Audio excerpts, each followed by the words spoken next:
अच्छी खबर में किंतु की गुंजाइश ना रह जाए, बुरी खबर से परंतु सच्चाई ढूंढ लाए। ऐसी ही अच्छी खबर सच्ची खबर के साथ मैं हूं श्वेता झा। एक ऐसा शो जहां दिन की बड़ी खबर हम आपको आसान शब्दों में पॉइंट बाय पॉइंट समझाएंगे, यानी बड़ी खबर का सच्चा और अच्छा विश्लेषण। तो आपको बता दें कि आस्था की राह में आपदा रोड़ा नहीं बन पाएगी, महाकुंभ पर रहेगी ड्रोन की नजर।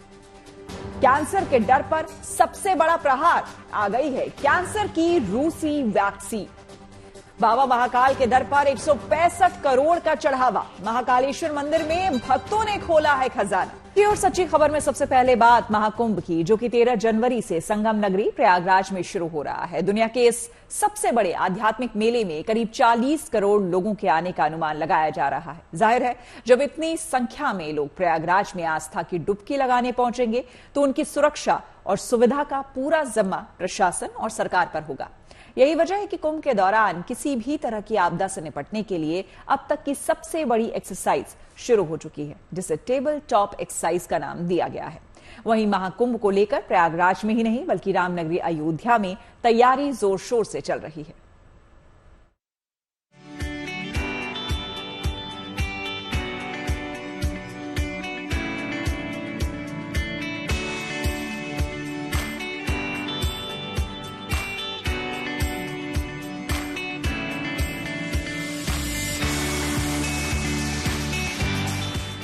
सत्ताईस दिन बाद प्रयागराज में महाकुंभ का महाआयोजन होने जा रहा है, जिसको लेकर तैयारी कितनी भव्य है उसकी झलक ड्रोन कैमरे से ली गई इन तस्वीरों में दिखाई दे रही है। श्रद्धालुओं के स्नान के लिए घाट तैयार है, ठहरने के लिए टेंट सिटी तैयार है, सुरक्षा और सहयोग के लिए प्रशासन तैयार है और आने जाने के लिए ट्रेन और बसों का भी इंतजाम है, ताकि दुनिया के सबसे बड़े आध्यात्मिक मेले में आने वाले करोड़ों श्रद्धालुओं को कोई परेशानी न हो। इन तैयारियों के बीच ही महाकुंभ के आयोजन में शामिल तमाम सरकारी एजेंसियों ने मिलकर टेबल टॉप एक्सरसाइज की है। जो मेला के लिए अनेक तैयारियां हो रही हैं, उसमें से एक है कि आपदा प्रबंधन के दृष्टिकोण से भी हमारी क्या तैयारी की जा रही है, उसके लिए क्या प्रशिक्षण चलाया जा रहा है, उसके बारे में सबको जानकारी हो। आज का जो ये आयोजन किया गया है, इसको टेबल टॉप एक्सरसाइज बोलते हैं, पर इससे पहले भी काफी काम किया जा चुका है। इधर पहुंचने से पहले पूरे मेला क्षेत्र का, बाहर का जनपद का HRVCA बोलते हैं उसको आपदा प्रबंधन में, hazard risk vulnerability capability assessment, उसका जायजा लिया गया है। डिजास्टर मैनेजमेंट प्लान तैयार किया जा रहा है। 2 दिनों की ये टेबल टॉप एक्सरसाइज संगम की रेती पर आयोजित हुई, जिसमें NDRF से लेकर SDRF, पुलिस से लेकर रेलवे पुलिस और दमकल विभाग से लेकर स्वास्थ्य विभाग तक जैसे कई महकमों के कर्मचारी और अधिकारी शामिल हुए। इस टेबल टॉप एक्सरसाइज का मकसद महाकुंभ के दौरान किसी भी तरह की आपदा से निपटना है, जिसके लिए पूरी एक्सरसाइज को 3 सत्रों में बांटा गया, जिसके पहले सत्र में मेला क्षेत्र में पैदल यातायात आवश्यक सेवाओं पर चर्चा की गई। दूसरे सत्र में मेला क्षेत्र के बाहर मुख्य सड़कों, रेलवे स्टेशन, बस स्टैंड जैसी जगहों पर भीड़ प्रबंधन को लेकर चर्चा की गई, जबकि तीसरे और आखिरी सत्र में मेला क्षेत्र में आग लगना, डूबना और स्वास्थ्य संबंधी संभावित जोखिमों पर विस्तार से चर्चा हुई। खास बात यह है कि टेबल टॉप एक्सरसाइज में बनी रणनीति को परखने के लिए जल्द ही ग्राउंड पर मॉक ड्रिल भी की जाएगी, ताकि हर तरह की खामी को वक्त रहते दूर किया जा सके और सरकारी एजेंसियों के बीच तालमेल को बेहतर किया जा सके। कौन से ऐसे इंतजाम है जिस पर आप लोग ध्यान दे रहे हैं? लगता है कि वो कुंभ मेले में श्रद्धालुओं के लिए बहुत इम्पोर्टेंट है। जी, जो मेले का जो आकर्षण है वो है संगम में स्नान लेना। पानी में बोट्स बहुत तादाद में हैं, उन बोट्स की व्यवस्था, बोट का कोई एक्सीडेंट ना हो, उसमें कैपेसिटी से ज़्यादा लोग ना बैठें, इसके लिए व्यवस्था की गई है। लाइफ जैकेट्स का वितरण हुआ है, जगह जगह पे फ्लोटिंग बैरिकेड्स लगाए हैं कि इस लाइन से आगे जो श्रद्धालुगण हैं वो ना जाएं, इसके पीछे ही रहें। और इसके लिए जल पुलिस, PSA फ्लड की कंपनी, NDRF, SDRF, इन सब लोगों की तैनाती हुई। महाकुंभ को लेकर तीर्थराज प्रयागराज में ही तैयारी नहीं चल रही, बल्कि भगवान राम की नगरी अयोध्या में भी इन दिनों जोर शोर से तैयारी चल रही है। संभावना ये जताई जा रही है कि देश और दुनिया से महाकुंभ में आने वाले श्रद्धालु अयोध्या भी दर्शन और पूजन के लिए पहुंच सकते हैं। ऐसे में इन श्रद्धालुओं के आने जाने, ठहरने और खाने पीने का इंतजाम किया जा रहा है। विभिन्न विभागों को जो जिम्मेदारी है, क्या क्या उनको तैयारी करनी है, ये सारी बातों पर विस्तृत रूप से चर्चा हुई है, निर्देश दिए गए हैं और समय कम है और हम लोगों को बहुत अच्छे से सभी विभागों को लग के इसमें पूरी प्रिपरेशन करनी है, क्योंकि महाकुंभ में जो लोग आ रहे हैं उसमें बड़ी संख्या में लोग यहाँ पे अयोध्या भी पहुँचेंगे और दर्शन स्नान करेंगे। तो उसके लिए पुलिस व्यवस्था, प्रशासन की जो व्यवस्थाएं हैं, विभिन्न विभागों से जो अपेक्षाएं हैं, वो सभी इस बैठक में माननीय विधायक जी, माननीय मेयर साहब की उपस्थिति में डिस्कशन हुआ। अयोध्या में चल रही तैयारियों के तहत ही बस स्टैंड के पीछे 300 लोगों के ठहरने के लिए ये 4 मंजिला शेल्टर होम करीब करीब बनकर तैयार है, जहां सर्दी के इस मौसम में लोगों के लिए न सिर्फ अच्छे बेड, गद्दे और कंबल का इंतजाम किया गया है, बल्कि खाने पीने की व्यवस्था इस शेल्टर होम में की जाएगी। बताया जा रहा है कि करीब 5000 से अधिक श्रद्धालुओं के ठहरने के लिए इसी तरह के स्थायी और अस्थायी शेल्टर तैयार किए जा रहे हैं। अयोध्या में भी तैयारियां तेजी से चल रही हैं। ये हमारे सामने देखेंगे आश्रय स्थल है, जिसका निर्माण कार्य अब लगभग पूरा हो गया है और अगले कुछ दिनों में इसकी बाकायदा शुरुआत हो जाएगी।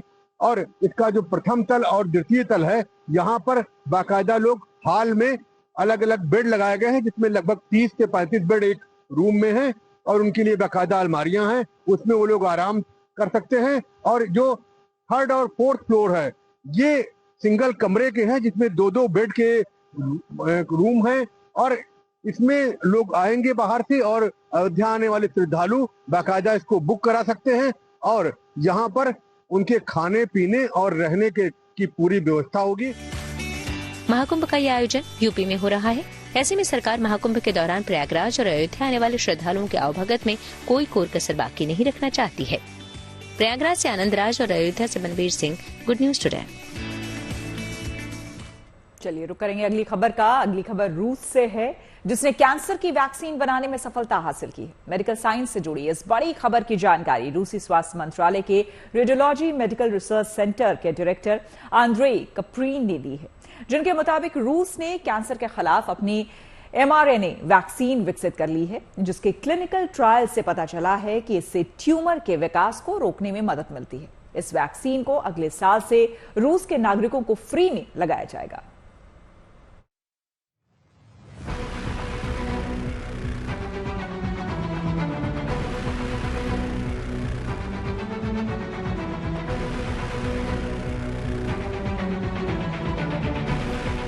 कैंसर एक ऐसी बीमारी जिससे इस वक्त हिंदुस्तान ही नहीं बल्कि दुनिया भर में करोड़ों लोग जूझ रहे हैं। ऐसे में इस जटिल बीमारी से लोगों को बचाने के लिए अलग अलग देशों में रिसर्च चल रही है, जिनमें रूस भी शामिल है, जहां इस बीमारी के खिलाफ बड़ी कामयाबी हाथ लगी है।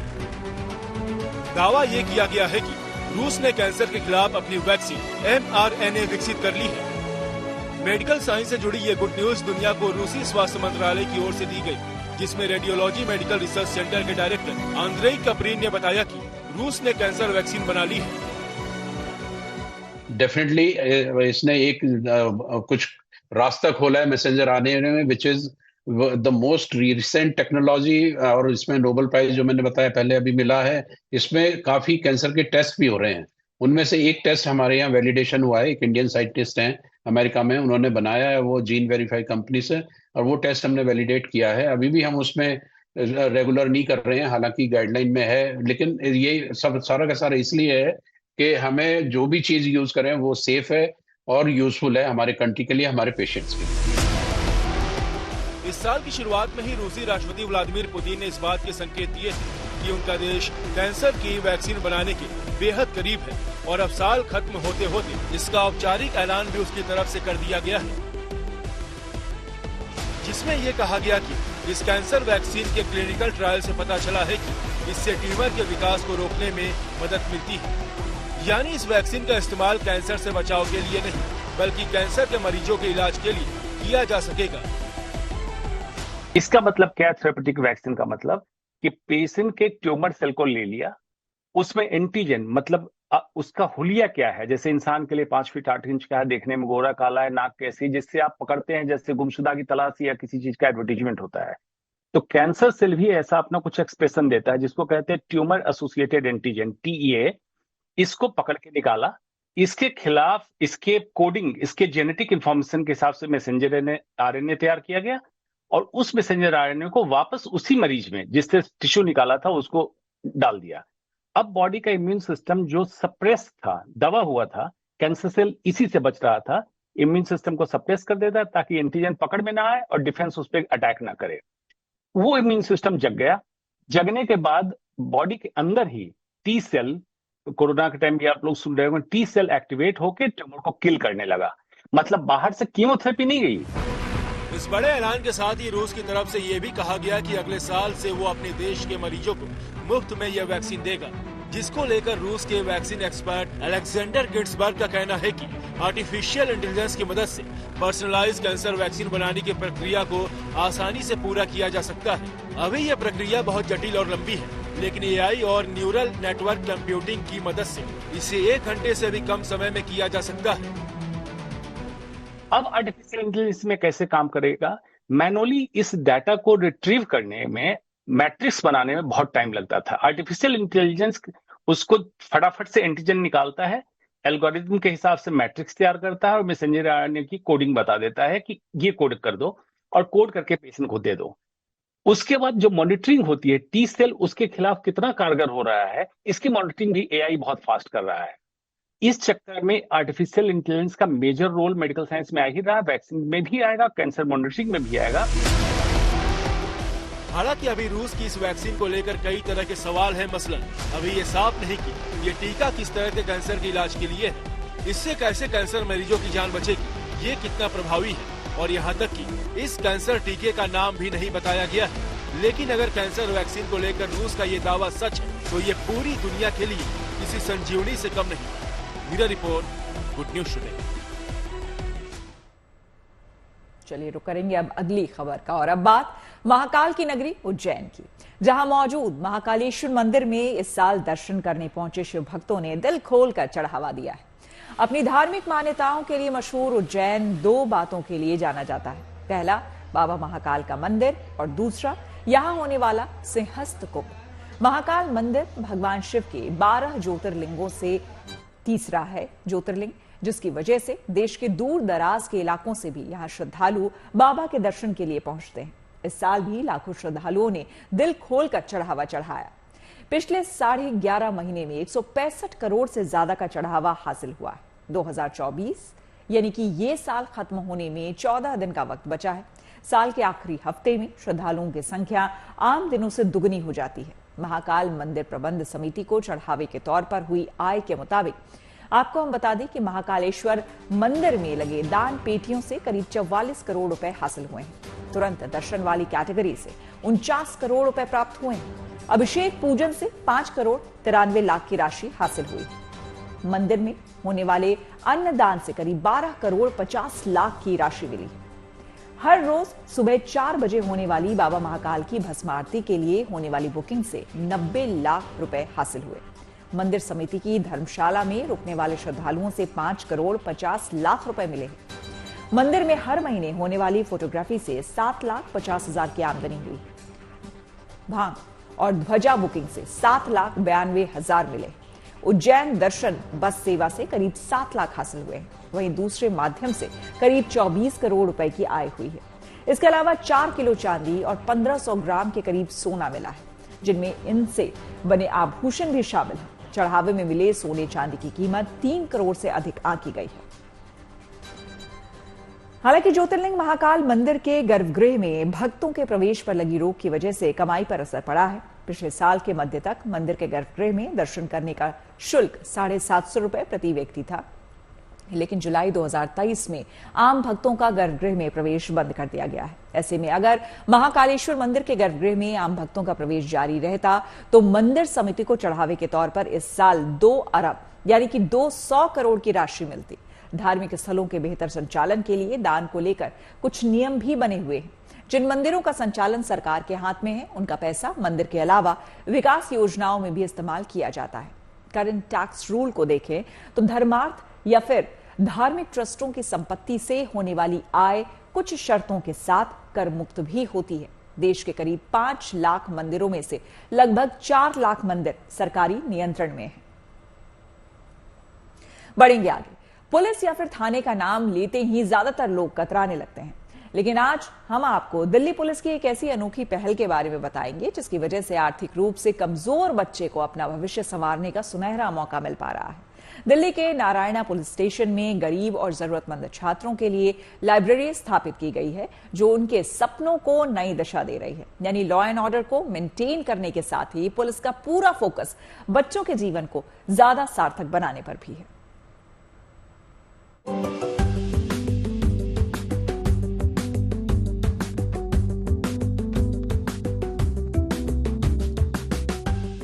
ये थाना है या लाइब्रेरी, कुछ देर के लिए ये फर्क समझना किसी के लिए भी मुश्किल हो जा सकता है। दिल्ली का नारायणा पुलिस स्टेशन शहर के दूसरे पुलिस थानों से थोड़ा अलग है। यहाँ मौजूद पुलिसकर्मियों का लॉ एंड ऑर्डर को मेंटेन करने के अलावा जरूरतमंद बच्चों की पढ़ाई पर भी फोकस है।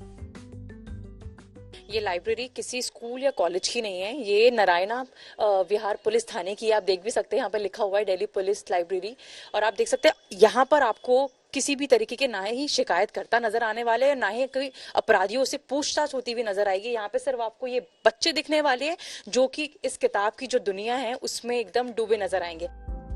हर विषय पर किताबों से भरी इस लाइब्रेरी की स्थापना 30 बच्चों के साथ हुई। अब यहाँ आने वाले बच्चों की संख्या देखते देखते ही 170 हो गई है, जो सिविल सेवा, नीट, जेईई या सीए यानी चार्टर्ड अकाउंटेंट बनने के लिए परीक्षा की तैयारी करते हैं। ऐसी कठिन परीक्षाओं का तनाव भी होता है। इस पुलिस थाने में तैनात पुलिसकर्मी इस तनाव को कम करने में मदद भी करते हैं। टेंशन तो लेनी नहीं होती है बिल्कुल भी। आदमी को बहस से बहस करना चाहिए जिंदगी में और ऊपर वाले पे छोड़ देना चाहिए, समझे। लेकिन एक स्वाभाविक चीज है, टेंशन हो जाती है, ठीक है, लेकिन उसको भी मैनेज करना चाहिए आपको। उसके लिए आपको योगा करना चाहिए, सुबह शाम घूमना फिरना चाहिए, फ्रेश एयर लेनी चाहिए, प्रॉपर ऑक्सीजन शरीर में जानी चाहिए, ताकि हमारा जो दिमाग है फिजिकल मेंटल, हम जब तक हम स्वस्थ रहेंगे तो हम 100% दे पाएंगे। ये सच्चाई है, ये सभी के लिए है। स्टूडेंट्स के लिए तो बहुत ज्यादा है, तो स्टूडेंट को तो बहुत ज्यादा मेंटल वो पढ़ाई करनी पड़ती है। फिर टेंशन उससे सबसे अच्छा जरिया है टेंशन को रिमूव करने का। इस दौरान अधिकारी करियर को बनाने को लेकर अपना व्यक्तिगत अनुभव भी शेयर करते हैं। तो मैं चाहता हूँ कि आप लोग जिंदगी में आगे बढ़े और अच्छा नाम करें, अपने माँ बाप का, अपने समाज का, परिवार का, गांव का नाम रोशन करें, और जिंदगी में अच्छा बनेंगे तो अच्छा नागरिक बने देश के लिए, और देश के लिए भी काम करें। देशभक्ति के जो काम हैं, देश के लिए भी काम करना जरूरी है। उसी से आदमी आगे बढ़ता है, उसी से देश की फिर तरक्की होती है, ठीक है। मैं भी पहले टीचर रहा हूँ और मुझे अच्छा लगता है बच्चों से इंटरेक्ट करना। हर वक्त किताबों की दुनिया में खोए छात्रों के लिए सुविधाओं का भी पूरा ध्यान रखा गया है। पढ़ाई से जुड़ी तपस्या में मौसम किसी तरह की बाधा पैदा नहीं कर सकता। आप देख सकते हैं हर तरीके की सुविधा आपको यहाँ पे नजर आने वाली है, फिर चाहे वो एसी हो, हीटर हो, क्योंकि ठंड का समय और ठंड, दिल्ली की ठंड ऐसी है कि वो किसी को भी जो है मतलब हड्डियां दर्द कर जाए, हार्ट कपा दे, ऐसी वाली ठंड है। तो उसके लिए यहाँ पर जो है हीटर का भी इंतजाम किया गया है। गर्मियों का समय रहता है तो आपको यहाँ पे एसी भी जो है वो मिल जाएंगे, सीसीटीवी, क्योंकि बच्चों की निगरानी सबसे ज्यादा जरूरी है। नारायणा पुलिस स्टेशन की इस लाइब्रेरी में ज्यादातर मध्यम वर्गीय परिवार के बच्चे ही आते हैं, जिनके माता पिता या अभिभावकों के लिए उनकी पढ़ाई पर ज्यादा रुपए खर्च करना मुमकिन नहीं है। कैसा लग रहा है पहले तो ये? मैम ये सिक्योर है। मैं पहले दूसरी लाइब्रेरी में जाता था, वो 8 घंटे के 2000 रुपए लेते थे, काफी महंगा था, और हम मिडिल क्लास के लोग इतने पैसे अफोर्ड नहीं कर सकते। तो हम जैसों के लिए तो लाइब्रेरी बेस्ट है मैम। एकदम सिक्योर फील करता है। वहाँ पर मैम सिक्योरिटी भी नहीं थी कि कब रात को क्या हो जाए, कब क्या हो जाए, और यहाँ पर आने के बाद तो मैम पूरी सिक्योरिटी में प्रोवाइड होती है। मैम बुक्स वगैरह भी सारी अवेलेबल है यहाँ पर, बायोलॉजी की, फिजिक्स की, केमिस्ट्री की, एंड मैम यहाँ पर प्रिपरेशन करने में काफी अच्छा भी लगता है क्योंकि लोग भी यहाँ पढ़ रहे होते सारे के सारे। महज 50 रुपए की रिफंडेबल फीस की वजह से पुलिस थाने में बनी ये लाइब्रेरी आर्थिक रूप से कमजोर हर छात्र की पहुंच में है। हर आदमी ना जीवन में एक कोना ढूंढ रहा है, तो ये लाइब्रेरी एक तरह से इनको एक कोना प्रदान करने के लिए, जहाँ ये अपने भविष्य के बारे में सोच सकते हैं, अपने सपनों को पूरा साकार करने के लिए मेहनत कर सकते हैं। तो ये लाइब्रेरी, दिल्ली पुलिस का जो इनिशिएटिव है इस लाइब्रेरी का, इसका पर्पज ये है कि हर आदमी अपने सपनों को समझ सके, उनके ऊपर अपने डिसीजन मेकिंग कर सके और हार्ड वर्क करके उनको पा सके। पुलिस की भूमिका सिर्फ कानून व्यवस्था बनाए रखने तक सीमित नहीं है, बल्कि समाज निर्माण में भी भागीदारी बढ़ रही है। दिल्ली से संवाददाता मनीषा लड्डा के साथ bureau report, good news today. चलिए रुक करेंगे अब अगली खबर का, और बात मौसम की। उत्तर भारत ठंड से ठिठुर रहा है। पहाड़ों पर बर्फ का असर मैदानों तक नजर आ रहा है। दिल्ली की सुबह आज घने कोहरे की चादर में लिपटी हुई नजर आई तो उत्तर से पश्चिमी भारत में शीतलहर का असर साफ साफ दिख रहा है। हालांकि अगर कश्मीर की बात करें तो कश्मीर में हो रही बर्फबारी सैलानियों को बुला भी रही है, लुभा भी रही है। तो माउंट आबू जैसे पहाड़ी इलाकों का माहौल भी ठंड के बावजूद लोगों को रास आ रहा है। तापमान तो दिल्ली में भी गिरा है, लेकिन माहौल अलग है। देखिए दिल्ली से कश्मीर तक मौसम के हाल पर हमारी ये खास रिपोर्ट।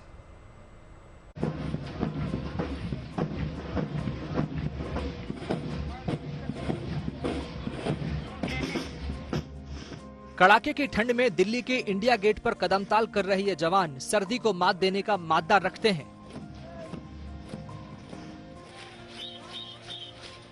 लेकिन मौसम का ये हाल आम लोगों को रास नहीं आने वाला, क्योंकि एक तरफ तापमान में गिरावट है तो दूसरी तरफ कोहरे और धुंध के कारण दिन में भी सूर्य देवता के खुलकर दर्शन मुमकिन नहीं हो पा रहे हैं। कोहरे की यह चादर दिल्ली में बढ़ रही सर्दी की बानगी पेश कर रही है।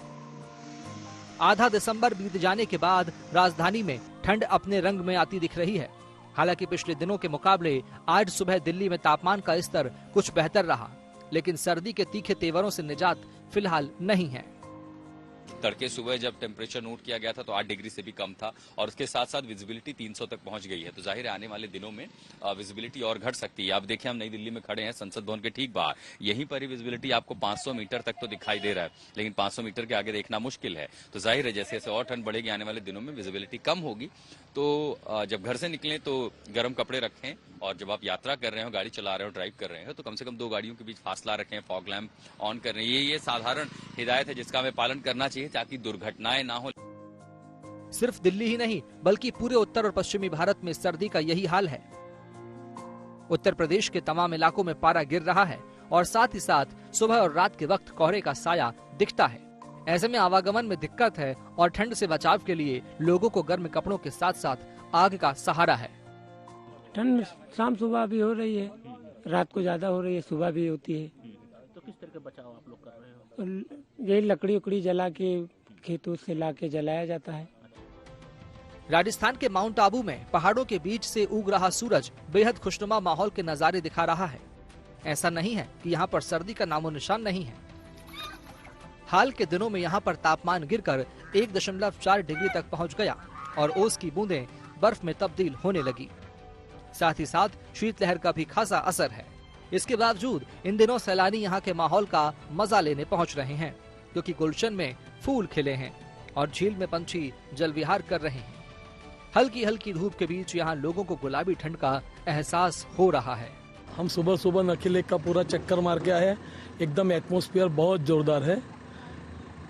चाय बाय पिया। कैसा लग रहा है आपको? बहुत अच्छी फीलिंग आती है। सुबह सुबह अर्ली मॉर्निंग का तो बहुत बढ़िया फीलिंग आता है। बहुत ठंड थोड़ी महसूस हो रही थी।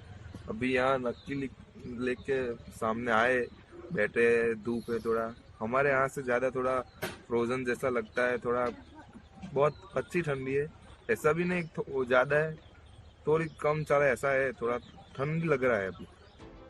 उधर श्रीनगर सहित कश्मीर की वादियों में इन दिनों हो रही बर्फबारी के कारण तापमान में भले ही गिरावट है, लेकिन सैलानियों के लिए बहार बिखरी हुई है। बर्फबारी से हर तरफ सफेद हुआ माहौल अनोखा है, लिहाजा इन दिनों देश के कोने कोने से लोग यहाँ बर्फ देखने और मौसम का मजा लेने आ रहे हैं। तो बहुत ज्यादा ही ठंड लग रही है।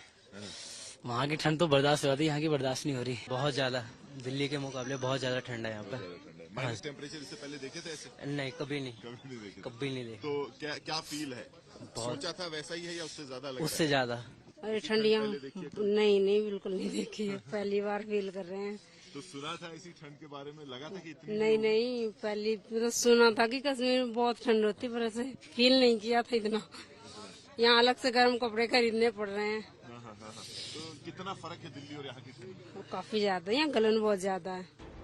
कश्मीर आने वाले सैलानी और आम लोग सर्दी से बचाव के लिए आमतौर पर कांगड़ी का सहारा लेते हैं या फिर अलाव जलाकर सर्दी भगाने का इंतजाम कर रहे हैं, क्योंकि इन दिनों यहाँ पर तापमान 0 से 5 डिग्री से ज्यादा नीचे दर्ज किया जा रहा है। लिहाजा शीतलहर काफी बढ़ गई है। बहुत कड़ाके की ठंड कश्मीर में और जहां स्थानीय लोगों के लिए उनकी मुश्किलें बढ़ रही हैं, लेकिन पर्यटन जो है काफी ज्यादा बढ़ रहा है। और जो हाल ही में बर्फबारी हुई है तो सोनमर्ग, गुलमर्ग और पहलगाम जैसी जगहें हैं धूप के बाद बिल्कुल गहने की तरह निखर गई हैं और बहुत खूबसूरत नजारे हैं। तो उसी को देख के पर्यटक यहाँ आ रहे हैं। लेकिन काफी ज्यादा ठंड इस वक्त कश्मीर में और उसका असर पूरे उत्तरी भारत में। मौसम विभाग के अनुमान के मुताबिक कश्मीर के ऊंचाई वाले इलाकों में आने वाले दिनों में हल्की बर्फबारी हो सकती है। वहीं तापमान में अभी और गिरावट आने के भी आसार बरकरार हैं। लिहाजा यहां आने वाले सैलानियों को भी खास सावधानी बरतने की जरूरत है। श्रीनगर से मीर फरीद और दिल्ली से आशुतोष मिश्रा के साथ bureau report, good news today. इसी के साथ अच्छी खबर सच्ची खबर में मेरी यानी श्वेता झा के साथ फिलहाल इतना ही।